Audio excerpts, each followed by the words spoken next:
Assalamualaikum warahmatullahi wabarakatuh, hai adik-adik. Perkenalkan, nama saya Fardian Syahwardam. Saya adalah mahasiswa Teknik Informatika, Program Studi Pendidikan Teknologi Informasi, Fakultas Teknik, Universitas Negeri Gorontalo.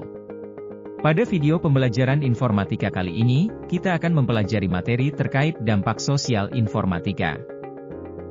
Sebelum kita masuk inti dari materi, kita harus mengetahui terlebih dahulu tujuan pembelajaran yang akan kita capai, yaitu 1. Menjelaskan pentingnya berpikir kritis serta memahami bahwa berpikir kritis harus jelas konteksnya. 2. Menjelaskan prinsip dasar berpikir kritis yang mencakup elemen berpikir, standar intelektual, dan keutamaan intelektual, dengan mengacu ke salah satu referensi yang diberikan. 3. Menerapkan berpikir kritis dalam pengambilan keputusan. 4. Menjelaskan penerapan informatika dalam bidang pertanian, kesehatan, atau bidang lain yang dipilih oleh guru sesuai konteks, serta dampak-dampaknya. 5. Membangun kebiasaan, keterampilan, disposisi dan budaya berpikir kritis, melalui kasus sosial yang timbul akibat teknologi informasi. 6. Menerapkan kemampuan berpikir kritis untuk menganalisis dampak sosial informatika dalam bidang pertanian, kesehatan, atau bidang lain yang dipilih oleh guru sesuai konteks.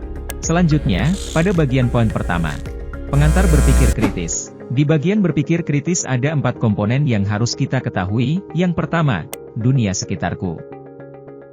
Dalam era digital ini, berita dan informasi tersedia dalam berbagai bentuk mulai dari media cetak hingga media digital yang disebarluaskan melalui berbagai cara. Beragamnya latar belakang masyarakat, menyebabkan respons orang terhadap suatu informasi pun beragam.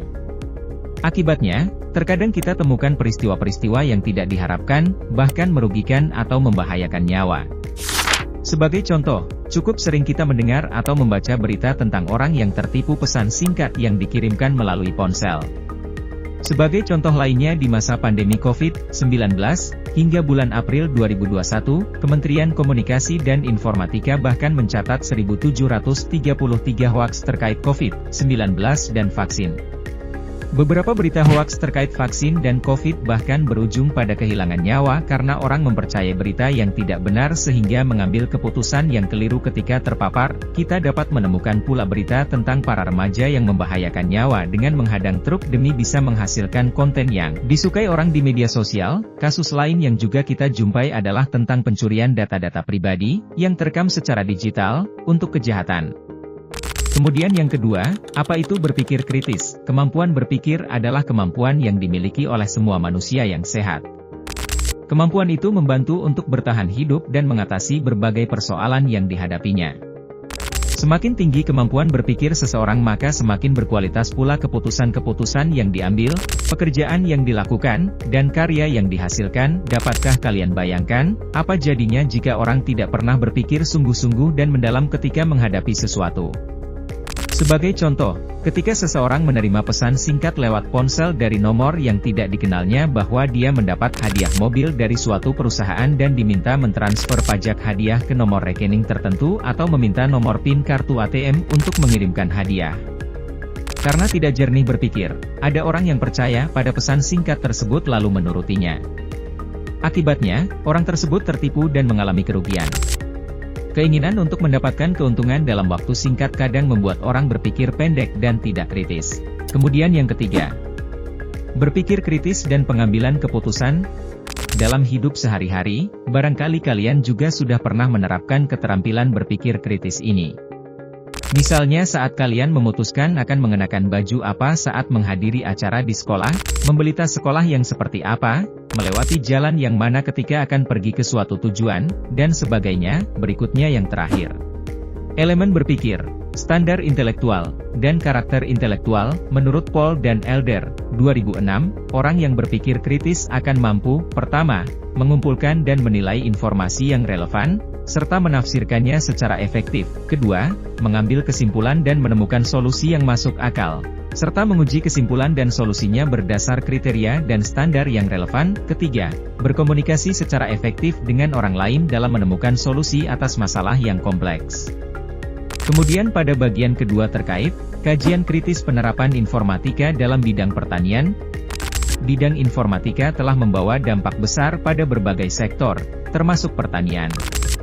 Kehadiran revolusi industri 4.0, yang menekankan pada efisiensi dan otomatisasi melalui teknologi canggih, juga menyentuh sektor pertanian.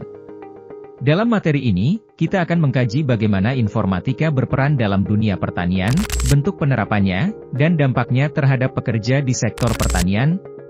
Peran informatika dalam dunia pertanian. Informatika telah mengubah cara pertanian dilakukan melalui berbagai teknologi yang meningkatkan efisiensi dan produktivitas. Beberapa cara utama informatika berperan dalam pertanian meliputi: 1. Pertanian presisi. Teknologi informatika memungkinkan pertanian presisi dengan menggunakan sensor, GPS, dan data analitik untuk mengelola lahan pertanian secara lebih efisien. Petani dapat mengoptimalkan penggunaan pupuk, air, dan pestisida berdasarkan kebutuhan spesifik tanaman di berbagai bagian lahan. 2. Sistem informasi geografis, SIG. SIG membantu petani dalam pemetaan lahan, analisis tanah, dan perencanaan tanaman. Dengan memanfaatkan data geospasial, petani bisa membuat keputusan yang lebih baik terkait penanaman, irigasi, dan manajemen lahan. 3. Internet of Things, IoT. Perangkat IoT seperti sensor tanah dan cuaca memberikan data real-time yang dapat digunakan untuk memantau kondisi lahan dan tanaman. Data ini membantu petani dalam mengambil keputusan cepat dan tepat, seperti kapan harus menyiram tanaman atau memanen hasil. Adapun dampak pada pekerja di sektor pertanian, penerapan informatika dan teknologi dalam pertanian membawa manfaat serta tantangan bagi pekerja di sektor ini. Berikut ini ada beberapa manfaat dari penerapan informatika dan teknologi dalam pertanian. Pertama, peningkatan efisiensi. Teknologi membantu mengurangi beban kerja manual dan meningkatkan produktivitas. Kedua, peningkatan keamanan. Sistem otomatis dan pemantauan real-time dapat mengurangi risiko kecelakaan dan paparan bahan kimia.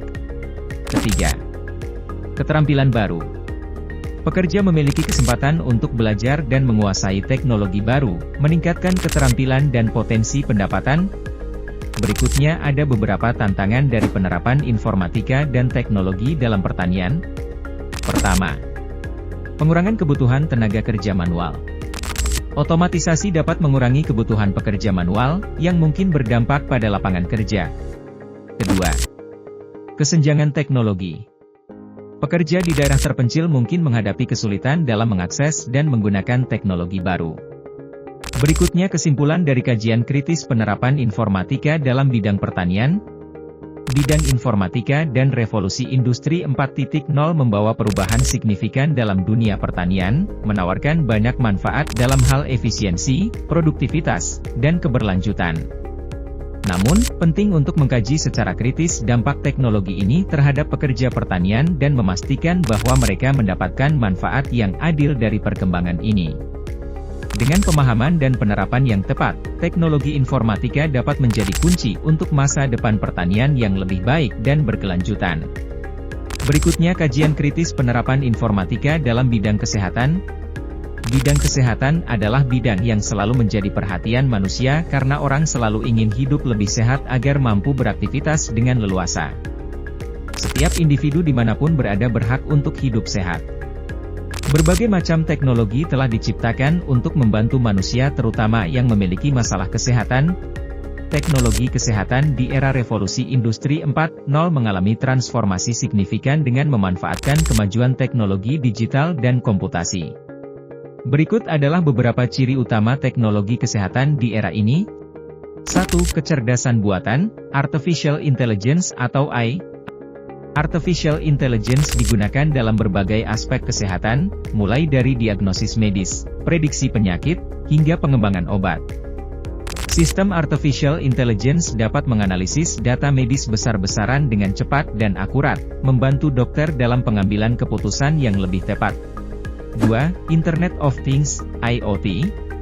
IoT memungkinkan perangkat medis untuk terhubung dan berkomunikasi satu sama lain serta dengan sistem informasi kesehatan. Hal ini memungkinkan pemantauan kondisi pasien secara real-time dan pengumpulan data yang lebih lengkap untuk analisis. 3. Telemedicine. Teknologi telemedicine memfasilitasi konsultasi medis jarak jauh melalui platform digital, seperti video call atau aplikasi kesehatan. Ini memperluas akses ke layanan kesehatan, terutama bagi mereka yang tinggal di daerah terpencil atau memiliki mobilitas terbatas. 4. Big Data dan analisis data. Penggunaan Big Data dalam kesehatan memungkinkan analisis yang lebih mendalam terhadap pola dan tren kesehatan populasi. Ini dapat membantu dalam pengembangan kebijakan kesehatan, penelitian penyakit, dan pengambilan keputusan klinis yang lebih baik. 5. Blockchain. Teknologi blockchain digunakan untuk mengamankan dan melacak data kesehatan, seperti rekam medis elektronik dan transaksi keuangan di sektor kesehatan. Hal ini membantu meningkatkan keamanan dan integritas data, serta memfasilitasi pertukaran data yang aman antara pihak-pihak yang berwenang. 6. Augmented Reality, AR, dan Virtual Reality, VR. AR dan VR digunakan dalam pendidikan medis, simulasi prosedur medis, serta terapi fisik dan mental. Teknologi ini membantu meningkatkan keterlibatan pasien, memperbaiki proses pelatihan medis, dan menyediakan pengalaman terapi yang lebih interaktif.